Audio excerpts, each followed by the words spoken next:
শবে বরাত সম্পর্কে কোনো প্রমাণ কোরআন হাদিসে আছে কি? কোরআন হাদিসে কোনো প্রমাণ নেই। যেই প্রমাণ দেওয়া হচ্ছে সূরা দুখান থেকে, বলা হচ্ছে হামিম আল কিতাবিল মুবিন ইন্না আনজালনাহু ফি লাইলাতিম মুবারাকা। লাইলাতুম মুবারাকা মানে শবে বরাতের রাত।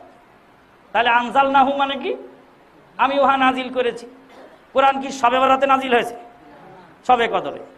তাহলে লাইলাতুম মুবারাকা মানে শবে কদর।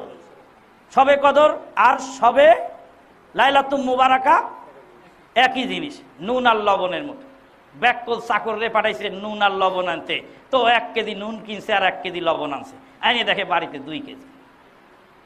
জিনিস একই, নাম দুইটা, লাইলাতুল মুবারাকা আর লাইলাতুল কদর একই।